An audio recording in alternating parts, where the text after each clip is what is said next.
Okay, that's great. So, yeah, I understand that we have something like half an hour to talk about the standards for these digital twins of the oceans. And thanks for this introduction of the reasoning behind the interoperability and the request about the interoperability, the question.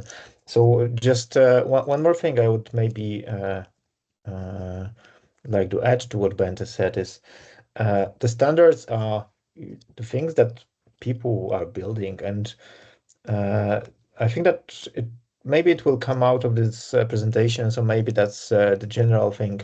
But we often hear that okay, there is in the EMODNet or there's other platform that we need to contribute, and then there are standards and there are some software. But I think that it's worth not to forget that in the end we are creating this interoperability for the users of the data, meaning it could be ourselves, but it's also the community that's going to use that, and we need to understand what's actually who is actually the user. And the other thing is that the standards are also living things. So we are not creating the standards just for once and for all. This is dynamic the dynamic environment, even if not so dynamic because it needs to stabilize to some extent. But Hi, you Piotr. will see. But you will see it's changing. Can you hear me? Piotr. Yes. Are you still in the first slide of the Yeah. presentation? Yeah, so Okay, sorry. that was the comment for the questions. But yeah, let's start from with the presentation. We are talking about these digital twins of the environment or of the marine environment, but well, it's the other discussion if the digital twins are something else than the Earth observation was doing for the last 30 years. Some say it's still the same, it's still evolving. Bente has provided you with this fair principles introduction, so I was just going to repeat it that while we are talking about the digital twins of the Earth observation, we are talking about this old problems of the integration of multi-stakeholders approach when we need to combine the policies, how do they follow science, how do they apply for practice. We are bridging the big data and technology challenges, but also the advancement of this tool. We are merging that with the science, meaning that it's separate expertise of how to provide a science based on all of this data. And naturally, this is related with all of these skills that need to bridge between this concept. And since we are combining these ecosystems and we are going across the domains, we need to well, we believe that the interoperability and the FAIR principles could help a little bit with this what's on this bottom line, which is the added value, because we are going across the silos is simply to have this added value of the integration. The other thing is just additional, I would say. So if you think about the reducing cost, the hours you could have spent normalizing the data which you already have online in the standard format, or the way or the hours you still spend when you get the data and you need to transform it to the proper coordinate system or to understand what's actually in the data that you get. This is all about the interoperability, the issues the interoperability wants to solve. And what is that? What we are talking about, it's according to the definition, we are talking about operating between something, and that could be many things. So not connecting the systems like federated point-to-point integration-based system. We are not talking about connecting the systems that were developed to work together. We are thinking about the ecosystem when we can collect the data, we can share the data, and then the software can use these multiple sources with their own way. But also people can understand the data. So the interoperability is not only a machine readability or no, not only about human readability, it's about this both things. And naturally, as Bente mentioned, we can have some specializations in the way that we are connecting the standards, but this should be also fall into the standardization effort. And there are these two major cases when we talk about the interoperability. This is the first one. We need to simply combine data from different sources. And we know that that we have already done a lot of work in the community before we started working on this was already quite advanced in the way that the formats are standardized. Imagine that you could have approaches the current situation with so many different data sources, and each of them has their own database structure or their own file structure. That is the thing that we already see, that we have at least the basic formats standardized, and we can at least have some reference points.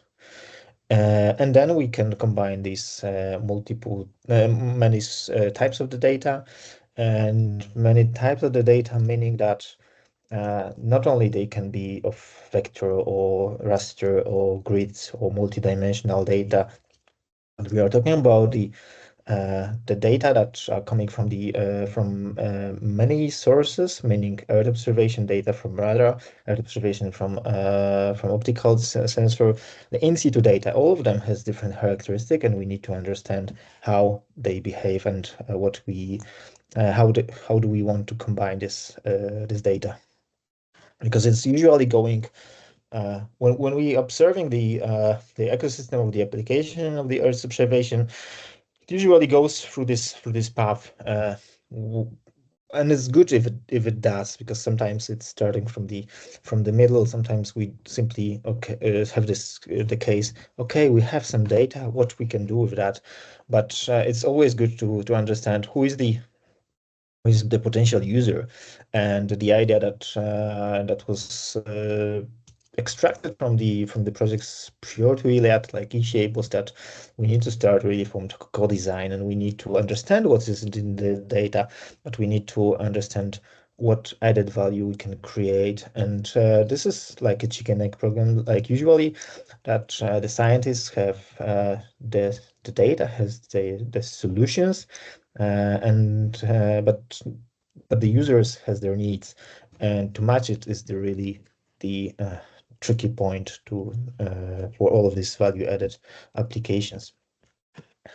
And then comes the standards. So as I mentioned, the standards are something, even if it's a little bit stable, more than the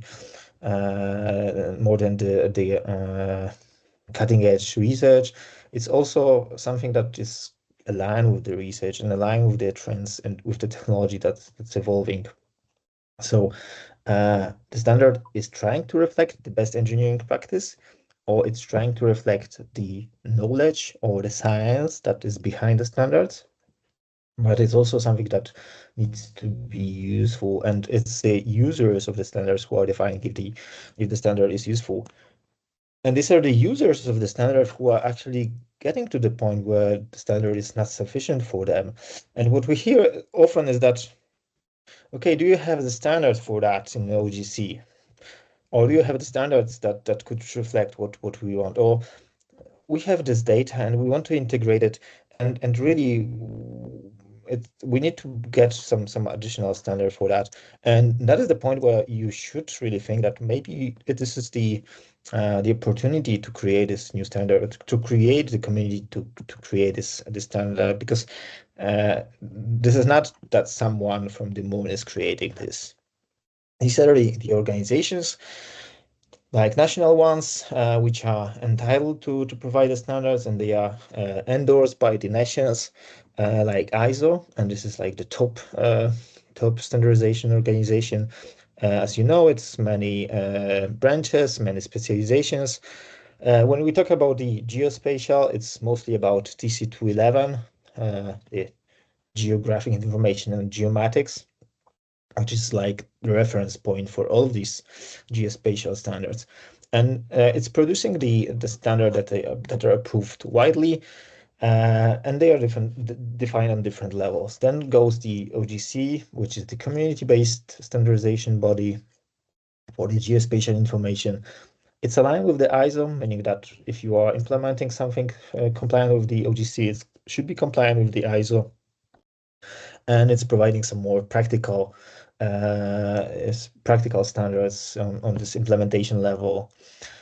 But these are the generic ones. These are like geographic and geoinformatics standards. And naturally, we have the thematical ones. So just to mention two of them, the major ones, like WMO. WMO is a standardization body.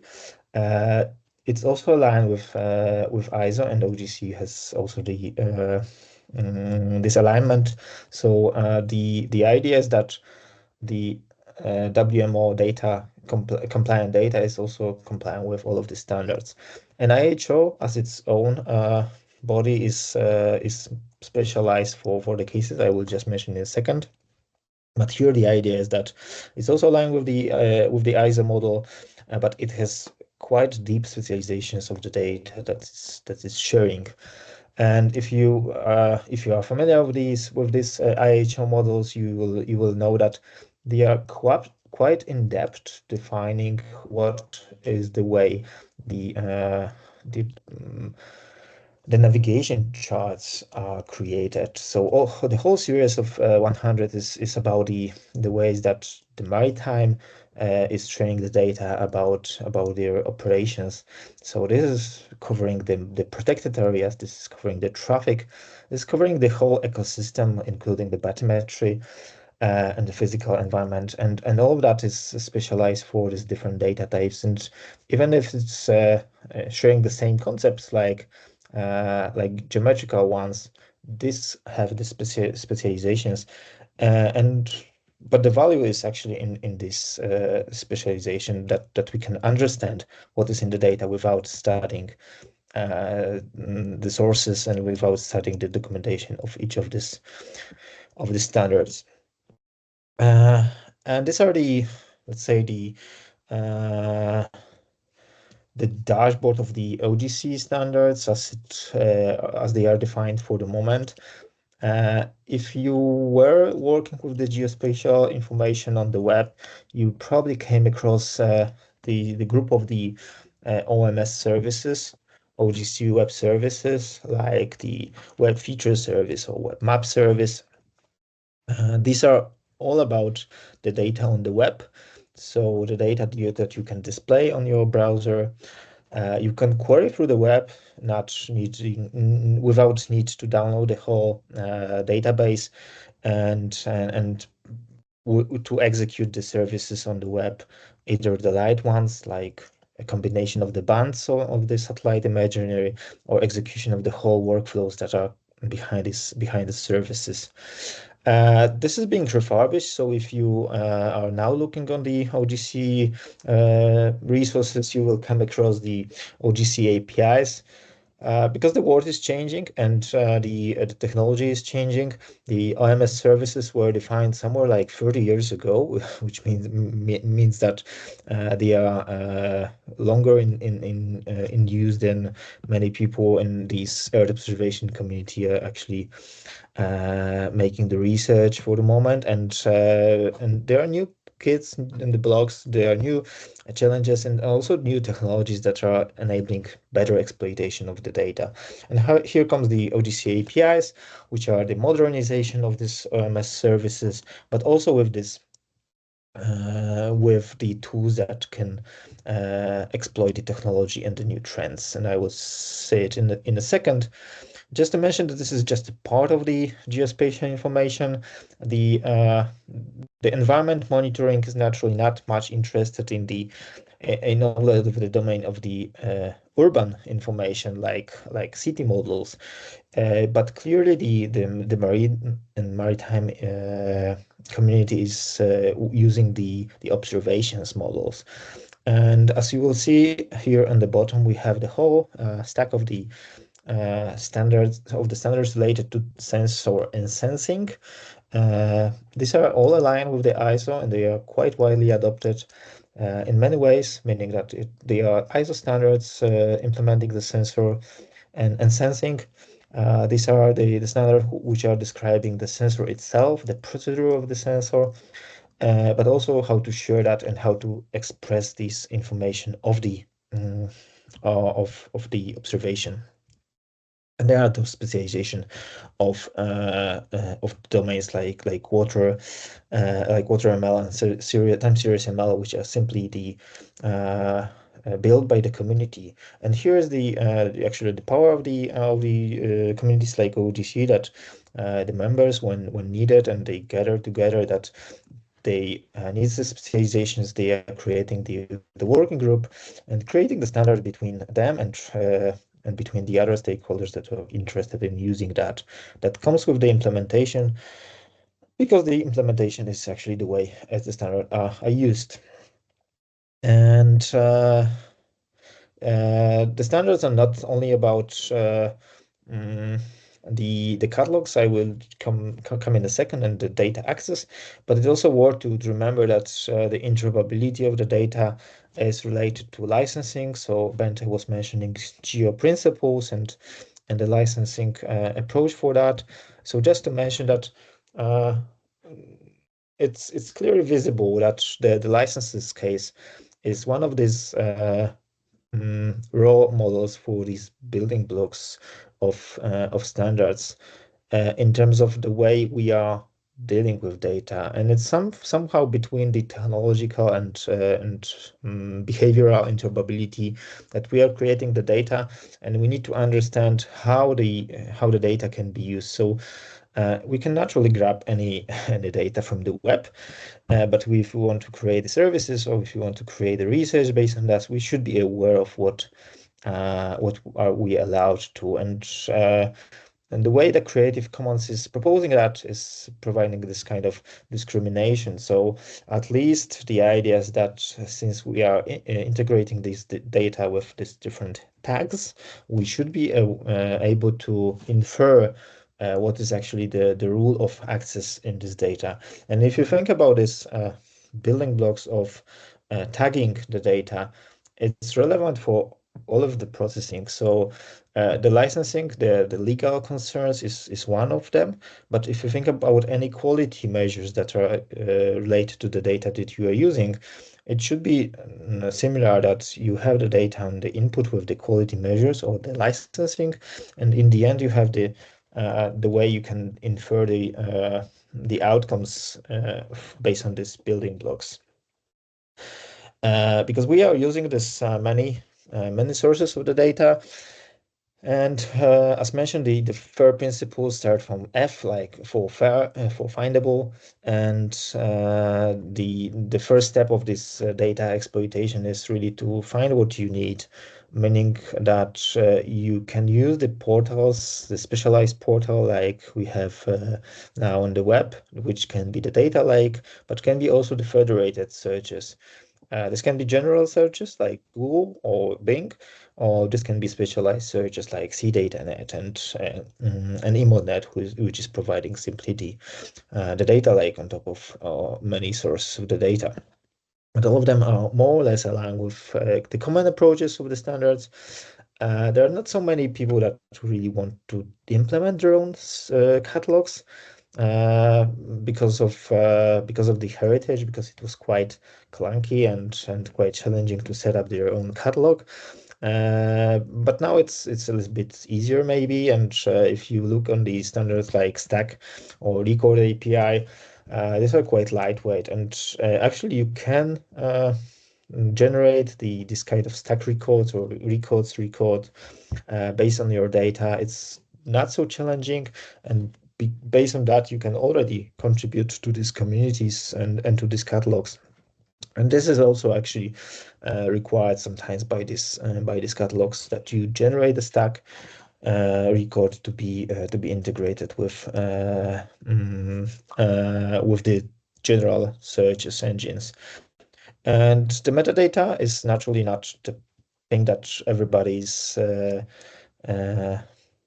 mm, and that everybody likes, because it's the additional effort that we need to document our work, but it's really creating the value when you approach the data of the others. And this is about the basic information of who provided data. Description, remember about the description is something that the text mining and all of these search engines are using to map the query to the content. And it's really useful to have the valid description, which is using the keywords that maybe not standardized one, but the ones that people are using in the search. And naturally, it's useful to have the links. So the idea about the internet is that you connect the data and you have the website, which is linking to the other website. And the same idea is behind the catalogs. So if you have the data on your catalog, it should link. So if you have the information about your about your organization, it should link to your data. It should link to the definition of the ways you gather this information. It should link to the procedures, and then it can be processed both by the humans and the machines. Since we have this first step, we've found the data. Now we want to use that, and it's even more diverse ecosystem. So naturally, you have first different data types. You have what some call the raster data, like images from the satellites.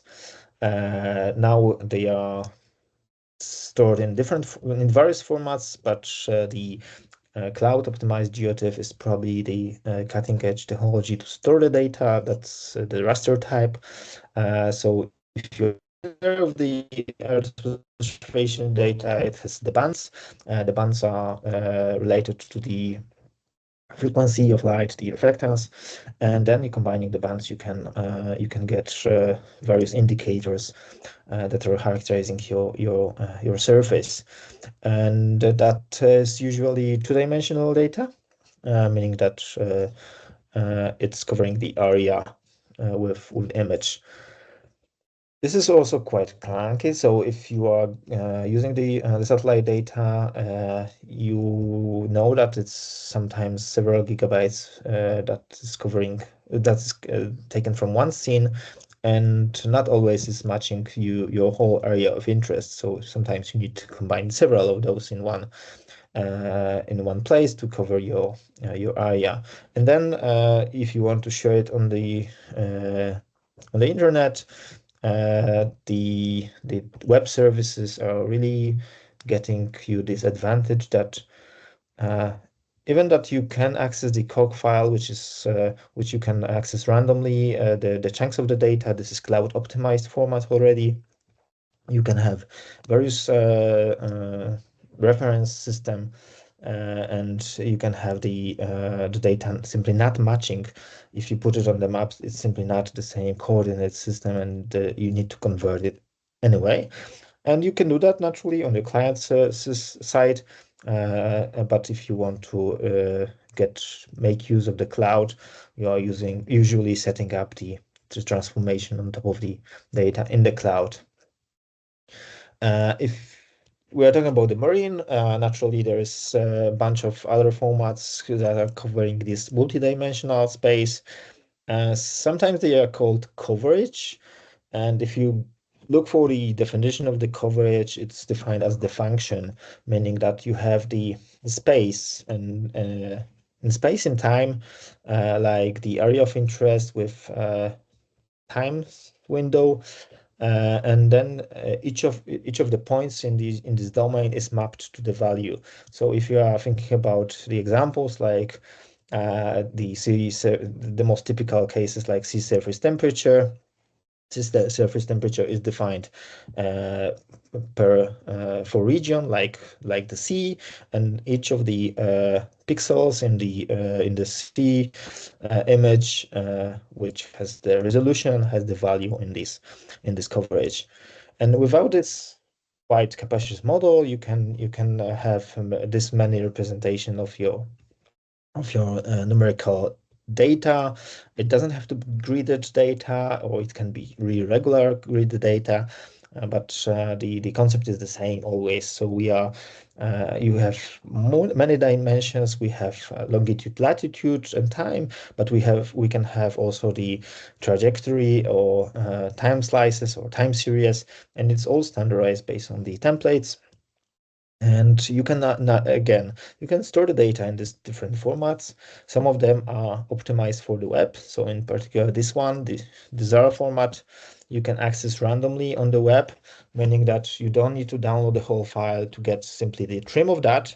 And it's like in the rasters, the cog one is the cutting edge, the Zara one is probably the thing which is recommended for if you are creating the new storage, you don't have legacy, start from the ZAR already. And then you can put the services on top of that naturally. So if you really want to trim the data on the web, you want to have you want to integrate with your various sources, or you want to put the service on top of this many sources of the data, including your own database. Then you expose the APIs, and the APIs are the ways that the data can be harmonized in the internet. And again, these are the legacy APIs, and these are the modern one, which are exploiting the recent advancement of the web. And I mentioned that we have I guess we have 5 minutes left, so I will just go run through some of this concept. And the observation model, which is also quite important because I've mentioned about already about the catalogs, that we have the formats of the catalog, and the formats of the catalog reflecting the model of information, meaning that what is related to what. And we've talked about the data, and that the data can be also organized in many ways. But in general, it's the information we are sharing through this data access protocols is that for the geospatial information, there is a geospatial element, like the point, like pixel, or the point of on the Earth, or the region of the Earth, and it's mapped to the value that we are measuring. But if we go into details of these observations, and if we want to combine them, it's always better to understand what is behind this data and how it was created, meaning what is the sensor that gathered the data, when it was collected, uh, how long is the measurement valid, and all of this information about the sensor itself, about the procedure, and so on. And here comes the observation models, which are joint activity of the ISO and OGC, and these are standardizing the way you can describe your raw sensor data. And here are just the examples that you can imagine. You have this sample of data. You have ID of the observation, which is already good. You have the date. You have longitude, latitude. You can guess what is the coordinate system, but it's probably somewhere in the documentation. And then you have the column called STNID, which randomly you don't have idea what it's all about. And this is the CSV source data. And then if you go to the standardized API, you have the structured data, which is already giving you the point of the geometry, and ideally there is a coordinate system, and ideally you have the definition of the properties somewhere linked to this source of the data. You can visualize that on the web. So this is the raw data. This is the GeoJSON representation. JSON is quite widely used on the web, at least to provide a proof of concept. Then you can go to with the more robust binary formats. But the idea is that you can map also the features, like observation itself, or the feature of interest, to this vector data.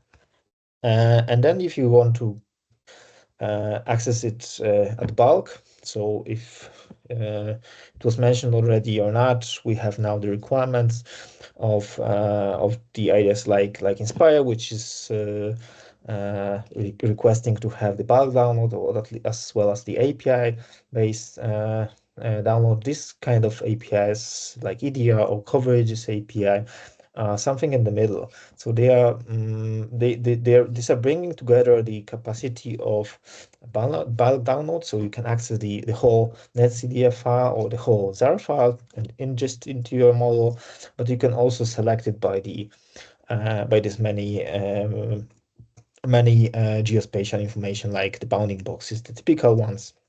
But naturally, some of the cases are more related, more interested in the trajectory-based scoring. And you can combine the data both from this multidimensional data like netcdf files and vector data. And ideally, you have the one endpoint which is both describing the data, which can be cataloged, and also the data that can be shared on the web. So these are just few examples of this representation. Here is still covered JSON, which is JSON format, but the API is exposing also the netcdf file. And based on the users, actually, you have this different cases. Here are just the links. So if the presentation is going to be shared somewhere, you have the links. In this repository, there are some more Jupyter scripts that are using of this APIs, and these are the documentation how to set it up, and why is it so interesting. And then if we talk about the interoperability, nowadays we are not only talking about the service, not about only talking about the data, because we have also the services and the models. And I think that one of the major questions about the interoperability is how will we be able to combine the models also. We know that the data will need to change and will need to evolve, but the AI is now on this one of these buzzwords that is used widely, and the models itself doesn't change much, but they are simply used more and more widely, and that is actually in line with this idea uh, of the applications on the web and the services that are processing the data. And the idea that was brought also from the Earth observation community that defined the ways that the application consumers, so the data consumer, can work together with the application developers to share the products of their work, and to reuse this model on the cloud. The Earth observation data is heavy. The idea was that the application provider is simply deploying the standardized based API, which has the defined input, which can be related to Earth observation, but doesn't have to be, and it's set up on the web, and the application consumer is approaching simply the standardized interface to execute the application to process the data from the Earth observation. So there is a standard for the processes API. It's using the concept of this common workflow language, which is coming from totally different domain related to biology, but the concepts are actually the same. So you have the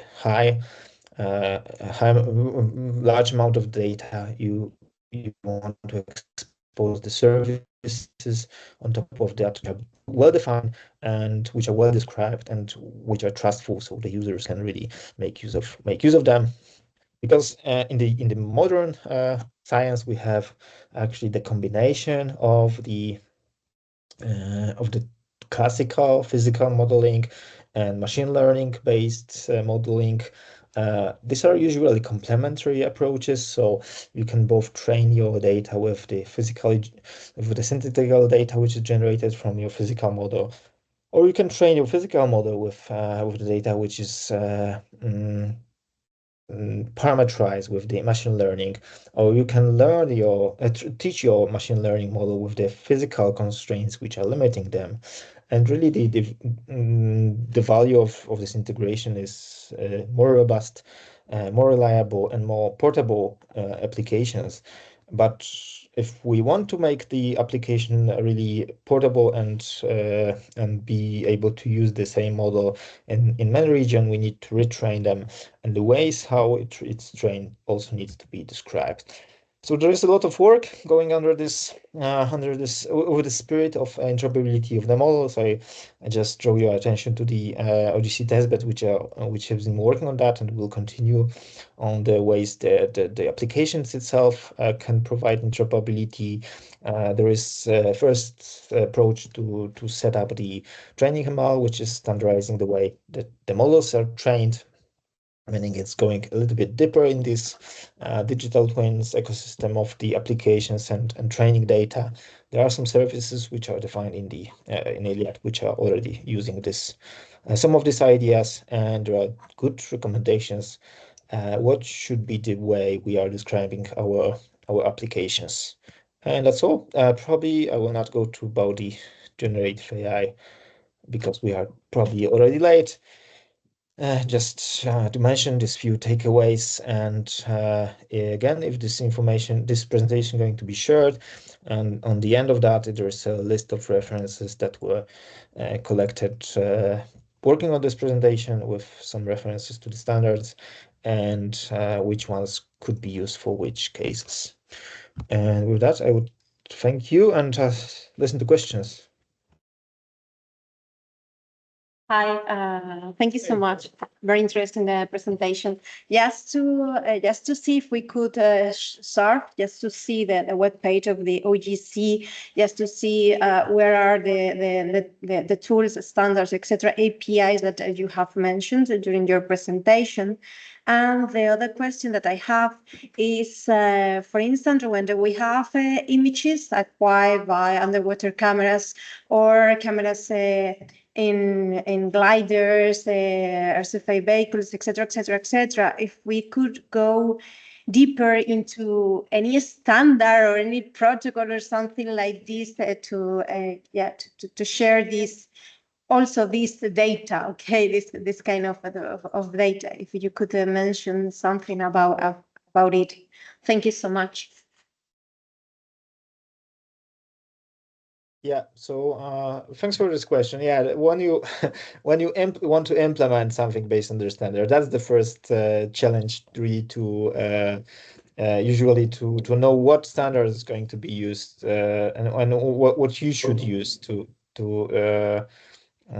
make use of this interoperability. So yes, if you go to the OGC website, you will get yeah, can you hear me? Yeah. You will get you will get this many resources. So first of all, there is a list of standard, and naturally you go to the standard website. There is quite rich list of standards that you can get familiar with, and including this API. So as I mentioned, the APIs are the modern one. The decision was made in the community that we should modernize this, and we should it's opening hopefully that there is this bunch of APIs that you can share. So first of all, go to the website, see the APIs, see the standards. You will see that there is a list of APIs with the basic introduction. Then you can have the let's say the overview, the references, but naturally some people want to read the specifications. Some of them want to go just to the applications. So we are trying to collect as much as possible in one place.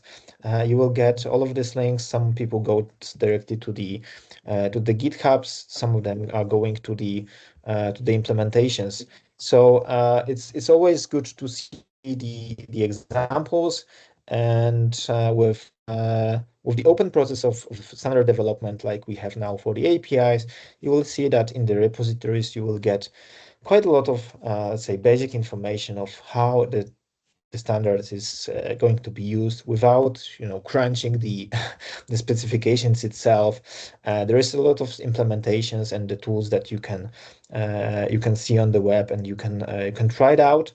And there's also quite a number of the tools that are already implementing them. So you can always go through that.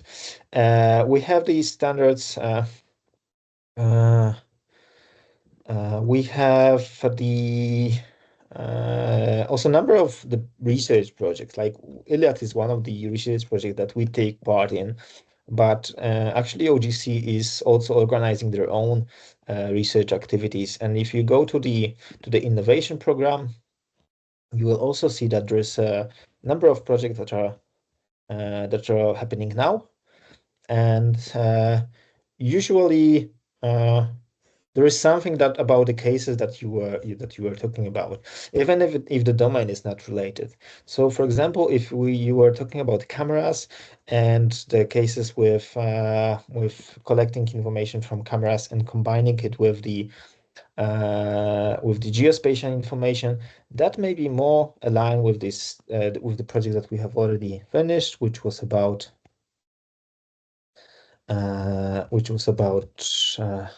called Sura, which is about smart cities, because in the smart cities we use the cameras from a longer time, and all of the projects that we organize are finishing with the reports, and you will see this information about the cases, what was the data that we wanted to integrate, how we did it, what standard we used, what was the outcomes, what were the recommendations for the standard working group to truly enhance them.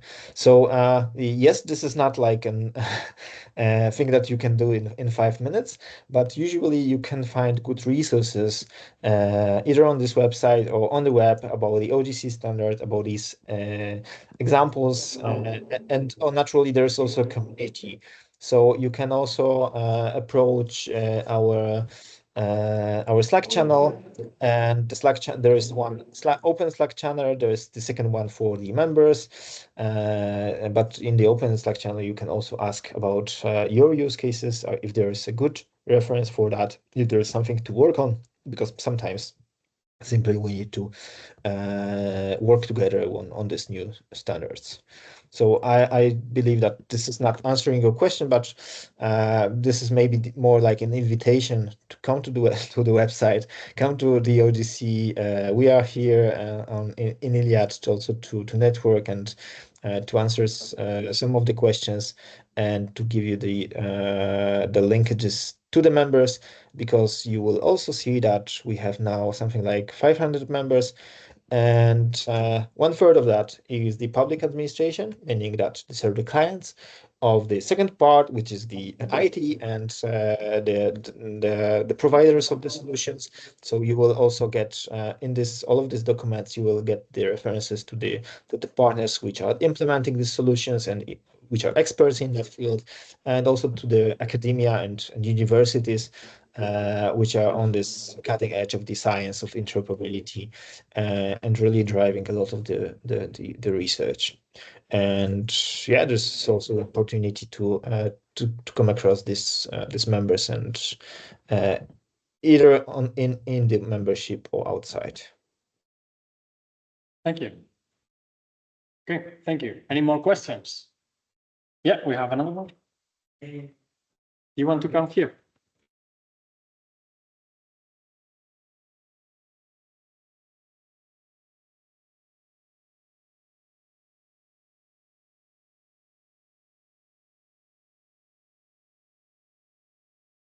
Yes. Hi, thank you very much for your presentation. Here. Can you hear me? Yeah. Okay, I would like to ask about the metadata standards that you cited, because for us, we are following now the data site metadata schema, and because we think that we have to find a balance between the general metadata, but also like other metadata like creator and contributors, because in a public research center we have to justify our work. And I'm a little surprised, but that you don't listed the DataSite catalog, and I would like to know what is your opinion about this schema, or do you prefer others, or something like that? Yeah. So why? Yeah, I think that this is one of these cases when we have the even more generic standard for data interoperability and the geospatial information. So I was maybe focused more on the differences between the generic geospatial information and specialized geospatial information. But naturally, if we come to the cataloging thing, we have this challenge: how to what standards should we use for the catalogs, and eventually how to combine them. And it's visible in so many places that based on different communities, this is coming in different shape. If you are following, for example, if you're obliged to follow the Inspire recommendations in Europe, you should apply to this kind of general metadata model, so meta model of your information.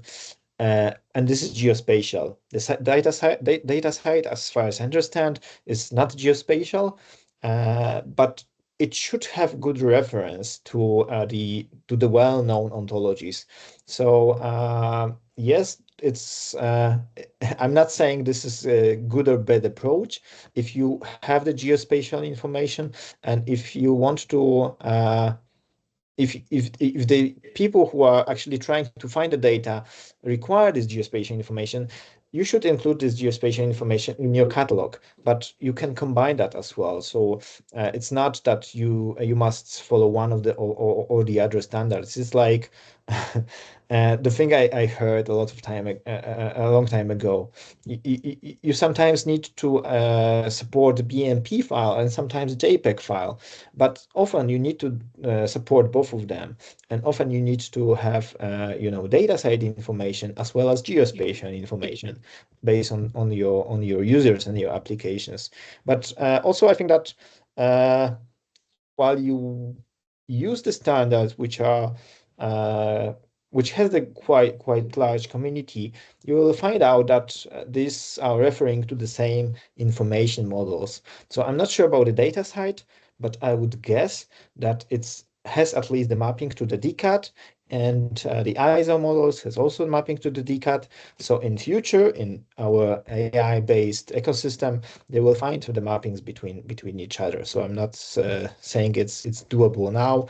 The mapping's still under the way, but I think that simply yes, if you are sharing geospatial information, consider adding also this meta information to your catalog. And sometimes it's not the challenge. It's usually depending on your software that you are using for your catalog.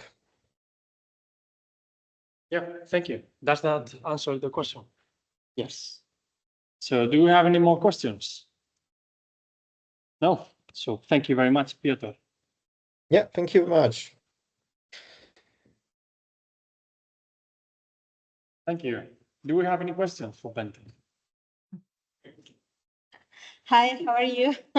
Well, it's not indeed a question, but something that I would like also to see is how to put in practice all these principle, all this fair principle, because it's very difficult. We collect a lot of different kind of data, for example, physics data, biological data, etc., etc., etc. So, for example, when we talk about interoperability, how to share the data, etc., etc., we need to follow different standards, protocols, or even procedures. So, how to, how to share all our data with the community. For instance, if you are developing a data architecture, but in your own institute, for instance, and you need to share your data, for example, with EMODNet or whatever. So, well, I would like also to hear from you your suggestions in order to how can we create our data spaces, but in the face of the creation, how to do this in order to later not doing an extra effort to connect all our space with all this European initiative, etc., etc., etc. So maybe having a discussion about it, yeah, well, will be very, very interesting, that. But it's not indeed a question, it's just suggestions and etc., etc., discussion. Thank you. Thank you so much for actually that question, because so a very, very quick advice is that when you make a list of all the data that you need in your application or what you are, the analytics that you are doing, the model, whatever, and you have many different types of data, as you say, the important thing, the starting point is actually to list them and describe the format you have the data on, where they are laying, in which repository they are currently, which standards you are using, carefully noting down the metadata, following those simple things to begin with, that will give you a head start. And then, as I said, I will put that in the chat, actually, the link to that self-assessment tool, because I think you will find that schema that it's an Excel. Currently, it's Excel, so it's very manual right now. But even the most experienced data managers found this very simple tool very useful, the self-assessment tool. I will provide a link. I did it in the slides also, but I will provide that link. I think you will find some good advice there. Thank you. Thank you, Aventi.